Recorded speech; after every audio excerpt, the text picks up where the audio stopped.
สิมารีวิวเนาะสิมารีวิวอธิบายการใส่แอมหน่อยนี้น้อยหนึ่งเนาะกับบ่มีอย่างไรเวลาเราเปิดเพลงแล้วก็เปิดไฟแล้วก็พัดลมมันจะปิ่นเนาะแล้วก็อันนี้ก็มีแต่ต่อเข้าไปดอกลำโพงซ้ายขวาเนาะอันนี้มันบวกอันนี้ลบบวกลบซ้ายขวาเนาะสำคัญต้องให้มันถือซ้ายขวาตัวนี้นี่มันโตสำหรับที่ว่าเขาอยาก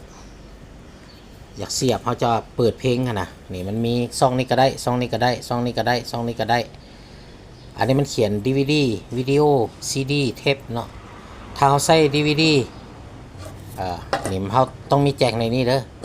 แจกดอกบวงสิสำหรับซุปใส่นี่สำหรับซุปใส่เนาะแล้วเบื้องหนึ่งจะต้องเป็นในนี้เนาะแจกนี่สำหรับซุป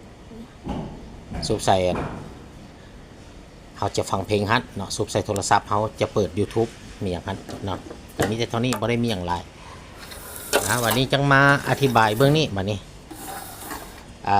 อันนี้เป็นซ่องถ้าว่าจะใส่คือมือคอยว่าเนาะ DVD จะกระบีดตัวนี้จะใส่ DVD คันใส่วิดีโอก็ใส่ตัวนี้คันใส่ CD ก็ใส่ตัวนี้คันใส่เทปก็เป็นตัวนี้ตามลำดับเนาะ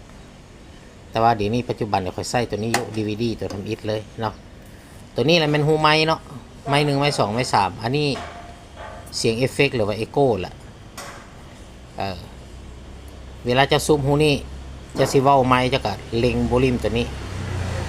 ถ้าจะซูมหูนี่จะกับเล็งโวลิมตัวนี้ถ้าจะซูมหูนี่จะกับเล็งโวลิมตัวนี้โวลิมตัวนี้กับตัวนี้มันจะพัวพันกันเนาะระหว่างตัวนี้กับตัวนี้ถ้าจะเล็งตัวนี้มันบ่แหงจะต้องเล็งตัวนี้ช่วยพอมันพัวพันกันระหว่าง2อันนี้ตกไปเนาะเบื้องไม้เนาะบัดนี้เบื้องเพลงหลังจากเวลาจะซูมฟังเพลงเนาะอันนี้มันเล็งเสียงรวมเนาะนี่อยู่นี่เราเล็งขึ้นแหงคอยแล้วตัวนี้นี่เจ้าบ่ต้องมันเด้อตัวนี้นี่ตัวบาลานซ์นี่มันอยู่เลข5นี่บ่ต้องอันนี้มันแหงซ้ายแหงขวาอันไปหาตู้หั่นเนาะอันนี้มันเสียงแหลมเนาะเจ้ามักแหลมเจ้าก็ขึ้นสำใดสำหนึ่ง5บอกสิเนาะหรือว่า2 3บอกก็แล้วแต่เนาะอันนี้มันเสียงเบสเนาะจะไม่มักเสียงเบสเจ้าก็เอาเบสนี่ขึ้นมันเขียนสะบัดเนาะเอาเบสนี่ขึ้นอันนี้เป็นเพลงเนาะภาคเพลงว่าสันซะอันนี้มันภาคไม้เนาะบริเกี่ยวกันอันนี้มันเปิดไฟเนาะสวิตช์ไฟเปิดปิดอยู่นี่ก็มีเท่านี้เนาะมันมีอย่างไรอธิบายเท่านั้นแหละ